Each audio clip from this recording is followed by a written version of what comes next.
Hey guys, what is up? This is Matthew Davis, me once again. Welcome back to another top 10 list or top 15 list. Wow, okay, so it hasn't been a perfect year this year. This year definitely had a lot of problems, okay? There was still the pandemic and stuff like that. But I can definitely say it has been a bit of a better year for movies this year than it was last year.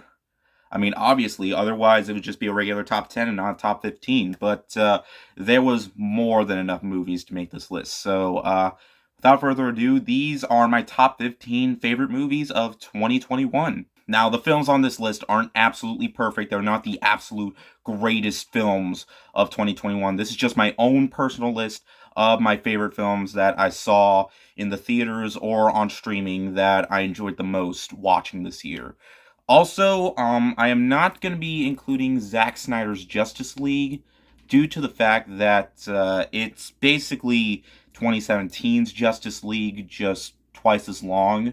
That's not to say it isn't great, though. It is great. If it wasn't great, then I wouldn't own the 4K. But yeah, this is you should definitely watch this. But I can see why people are putting it on their best of the year list. But I personally don't really consider it a full new movie of 2021. I just find it to be a longer extended version of that. But hey, it still deserves a mention just for how much better it was being than the original version of Justice League. Okay, so before I get into it, I do have quite a bit of honorable mentions. But one more thing, let me just say, if you get confused on this list, like, oh, why is this movie higher than this one? Why is this movie lower? You gave this 4.5 out of 5 movie higher than this 5 out of 5 movie that you gave. Yes, it's going to be confusing, but you know what? This is just my list, okay? But post in the comments below what your top 10 or top whatever favorite movies of the year are. All right, now, of course, let me mention those honorable mentions right now, which include No Time to Die, The Last Duel, Shang-Chi and the Legend of the Ten Rings, Raya and the Last Dragon, Lamb, Free Guy, Nobody, The Mitchells vs. the Machines, Encanto, Candyman, Last Night in Soho, and The French Dispatch. All fantastic movies that I highly recommend watching. Now for the movies that did make the cut, let's go on to number 15. At my number 15 spot, it's kind of a weird start because this is more of a film based on a TV series that apparently made a crap ton of money at the box office, but I'm not really sure it really counts as a 2021 release. But you know what? Screw it, it's my list. I'm putting Demon Slayer, the movie Mugen Train, on this list. The movie that introduced me to the series for the first time. I mean, I have heard it before, but I haven't fully gotten into the series. But I watched this movie, I wanted to get into the series, I have gotten into the series, and I just fell in love with the series. And this movie, too, if you're a massive fan of the series, you're going to be really satisfied. It's packed with bloody action. It has a really intriguing storyline with tons of great characters, a great new villain, and some really emotional moments, especially towards that last act. You just gotta watch this if you're a fan of the series or the anime. I mean, series and anime series. Yeah, it really doesn't matter. But definitely watch this movie. It was so much fun on the big screen and at home. Though I haven't watched it at home yet, but I have no choice but to now. So yeah, no wonder why it became the highest grossing anime film of all time. Probably because nothing else was really playing at the time. But anyways, moving on. At my number 14 spot was actually a really big surprise. Will Smith hasn't starred in that many, truly great dramas recently. I hated Collateral Beauty. I thought that movie was trash. King Richard was the exact opposite of that. I loved the story to this movie. I loved the story to the characters. This is truly one of Will Smith's best films in a really long time, and he definitely deserves an Oscar nomination for this. I love his relationship between his daughters. It's not just about him, but it's also about his daughter, specifically Venus, and, it's not just another sports film. It's actually a very heavy character-driven movie that I just enjoy throughout its nearly 2.5-hour runtime. It was one of the biggest surprises of the year, and I absolutely loved it. Oh boy, number 13 was a film that truly did not disappoint me, and I waited forever for A Quiet Place Part 2. Oh my god, it was just such a great time at the theater. And A Quiet Place Part 2 was absolutely worth the wait. From beginning to end, it was another roller coaster ride with an engaging story and a great new male lead role. Well, not really lead role.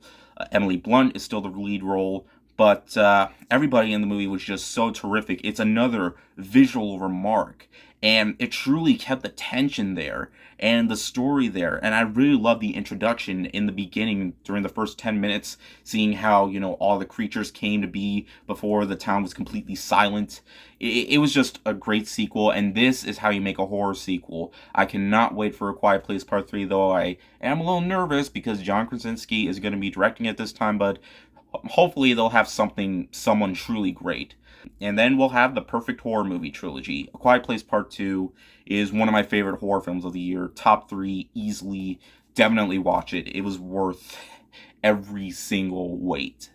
At my number 12 spot, I have Spencer. Kristen Stewart at her very best to this day.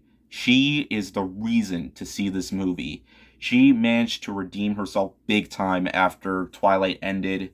Like, seriously, she is just amazing in this film. I mean, it's a very heavy character-driven film, and it doesn't really feel like it's, a movie. It feels like, stuff that was actually going on. That's how great the performances were. It's also visually stunning, too. The costume design, the look, the cinematography, it is all so well done here.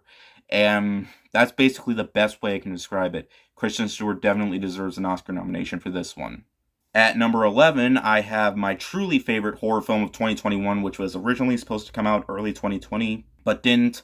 Saint Maud. Unfortunately, I didn't get to see this in the theater. It wasn't released any theater near me. Instead, it was streaming on Epix, but nonetheless, the movie was still awesome. It was a great, directorial debut for Rose Glass. The way the movie looks and the slow building when it came to the crazy finale that you're just not expecting. I mean, A24 knows how to make a good horror film. They also managed to know how to make divisive ones, and this is truly one of the more divisive ones. I mean, all their horror films are pretty divisive. Even Hereditary was. But this was visually striking, fantastic performances all around, and it truly is destined to become a horror classic. And it's my favorite horror film of 2021 and one of my favorites of 2021. At number 10, oh man, Artemis Fowl could have easily killed this director's career. But luckily, Belfast just so happens to be the best film Kenneth Branagh has made, like, ever. I truly love this film. It's a great coming of age story that's completely, filmed in black and white with some color elements, mixed in here and there. But yeah, this is a film that is going to stick with you for quite a while, even after the credits roll. It's a loving introduction, to being young and being happy despite so much, crap that's happening, in modern time or the time that's going on in the movie. It was just an absolute wonderful time, and I highly recommend checking it out. And I bet it's going to get some Oscar nominations, and it definitely truly deserves them. You might be very surprised to see this movie this early on the list. Spider-Man No Way Home. I know, okay? A lot of people have been putting it a lot higher. Some people even say it's the best of the year. Now, don't get me wrong. I love this movie, okay? I think it's the best in the Spider-Man MCU series. But for me, there were just 8 movies that, I mean, Spider-Man is one of those movies that is going to get a lot of attention, but there's just 8 more movies on here that I feel like deserve just as much attention as Spider-Man did. Now, don't get me wrong, the nostalgia and all that, it was still... I stand by that this movie was awesome in my review, okay? I mean, it gives fans what they truly wanted, and unlike a lot of other movies that came out, this movie isn't just going for the nostalgic stuff. I mean, all the nostalgia in the movie actually has a reason. It's basically like a live-action version of Into the Spider-Verse. I mean, this movie has it all, and I'm still not going to spoil it for you, because you just have to see the movie for yourself. Granted, you probably already saw the movie, so it doesn't matter. But, yeah, Spider-Man No Way Home was truly a great time at the theater. I've just been on YouTube just looking up audience reactions to the film, and, yeah, they were more than happy. I was happy with this one, too. At my number 8 spot is a movie that surprisingly did not do as well as they were hoping for. And I call bull on that because the Suicide Squad was a hell of a lot of fun and such a big improvement over what came out in 2016. I mean, James Gunn basically had no rules for this movie. It was R rated, it was violent, it was filled with F bombs, and this is basically what Suicide Squad should have been from the very beginning. All the terrific cast and all the action and all the characters, they were so much well developed and so much well written better in this one than the characters were in Suicide Squad. I mean, the characters that weren't in this, these guys should have been in Suicide Squad, and it should have been R rated. But yeah, sure. A lot of people are asking for the Ayer cut.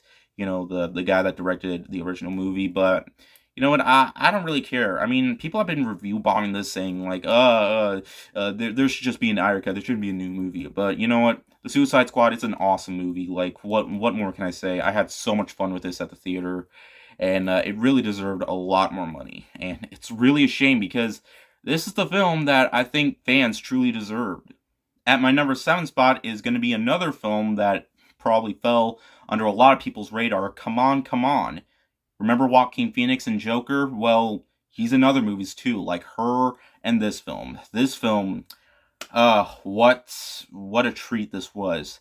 Seeing the relationship build between Joaquin Phoenix as an uncle, taking care of his nephew while a lot of other stuff happens in the movie. It's a very deep movie, and basically throughout the film, I mean, Joaquin Phoenix is trying to, tell a story not just with his not with just his nephew, but other people in the world too.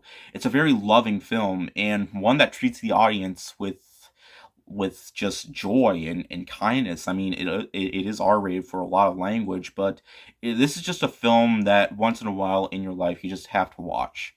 It's one of the most overlooked films of the year, and I highly suggest giving it a watch. I mean, you should give all these a watch either way.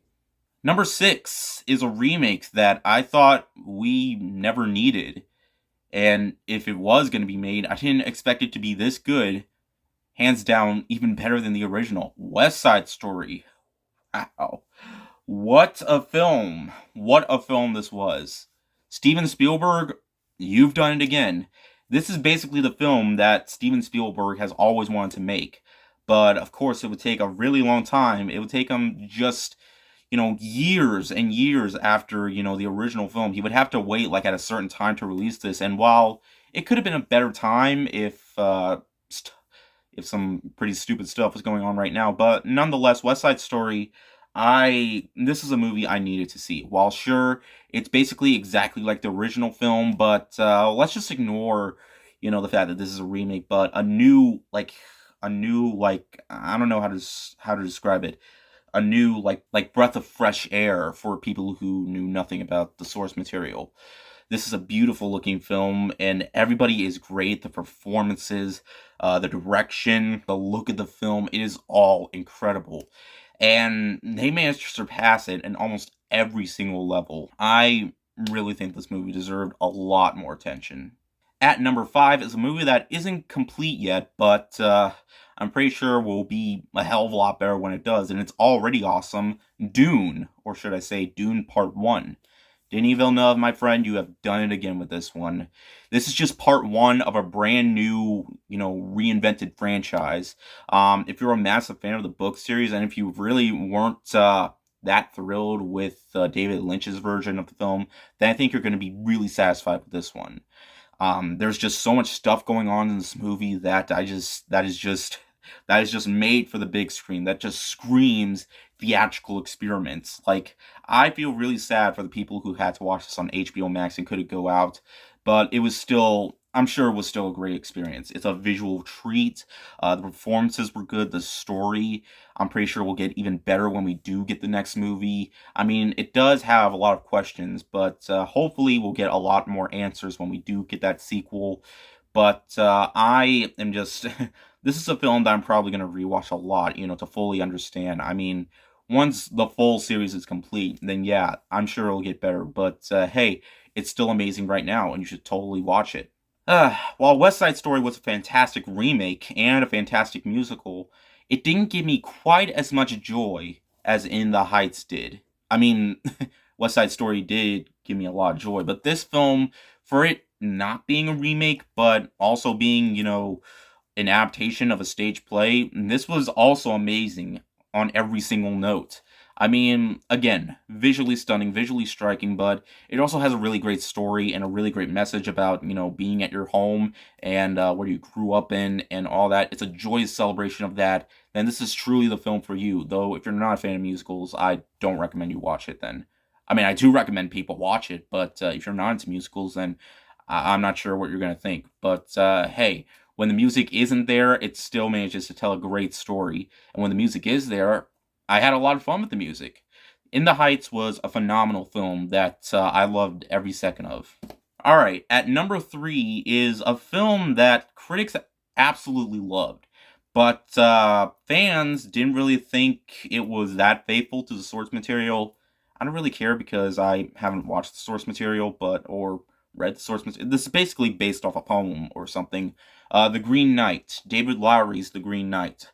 I absolutely love this movie. Okay, it's a 2-hour fantasy adventure. Well, not really, it's not what you think. It's not like Lord of the Rings or anything like that. It's a very heavy driven film with such an engaging storyline and another crazy final act. I mean, this is another A24 film and their final acts are just insane. This movie just let me on the edge of my seat. It's completely unpredictable and it was a movie that stuck with me for a really long time and it's still it was just a treat for me, and a lot of people actually did go and see it. I mean, it did break a few records, in terms of A24 released films. But hey, The Green Knight, it was a remarkable film. Dev Patel, Alicia Vikander, everyone, and it's truly probably A24's best looking film in my opinion. And it looks like it was on a much higher budget. And yeah, I absolutely love this movie. All right, guys, we're in the top two. What is going to take the top spot? Well, my number two spot goes to probably Nicolas Cage's best film in years, Pig. Oh man, Pig just is the film that I never thought Nicolas Cage would ever do. I mean, sure, Nicolas Cage is known for over the top performances, and while he isn't completely over the top in this one, he still is amazing in this movie. And not just him, Alex Wolff also delivers a very strong performance as well. And while Nicolas Cage isn't like going all Liam Neeson and just beating the crap out of each other, telling people where his pig is. I mean, it was just a very remarkable achievement, and it's very emotional, and it just had a lot going for it. And it's not very long either. If you want a Nicolas Cage film that isn't very long and has almost everything Nicolas Cage does, I mean, he's done a lot of serious roles, and there's a little bit of over the top acting in this as well from him. But truly, this is a masterpiece, and it's probably my favorite Nicolas Cage film. I highly recommend checking it out. It wasn't released in that many theaters, but I got to see it in the theater, and it was such a great experience. You definitely need to watch this film if you're a fan of Nicolas Cage. All right, guys. Number one. Oh man, I saved the absolute best for last. Not just for this list, but for the end of the year. My favorite film of the year easily has to go to. I think it should be pretty easy of what my favorite film this year is. I mean, I'll give you a hint. It's by a very famous director. It's a romance story. It's a slice of life. I did a parody of this movie where I ate what the title of this movie is. You already know what it is. It's Licorice Pizza. My number one pick of the year is Licorice Pizza.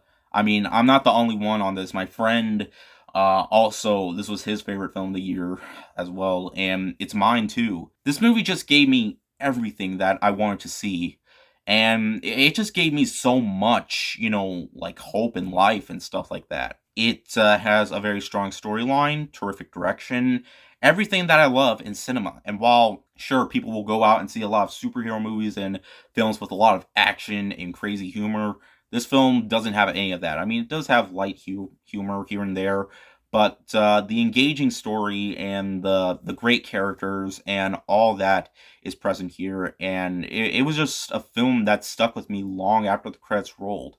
It's a great slice of life film. It's a great romance film. I loved what was going on screen with the characters, not just together, but with other characters as well that have so much personality to them. This was just a treat. Licorice Pizza is a masterpiece, and it's my pick for film of the year. All right, guys, so that is it. That is my list for my top 15 favorite movies of 2021. Let me know in the comments below what your favorites are. I will be having my top 10 best games of 2021 out pretty soon. I'm not sure when, probably next week. But it'll just depend because I'm still working and stuff. It is still crazy at the theater right now. I mean, even though it's nearly been 2 weeks since SpiderMan has come out, but hey, that's still a good sign that people still care about the theater. Anyways, thank you guys so much for watching, and I'll see you guys later. Word out.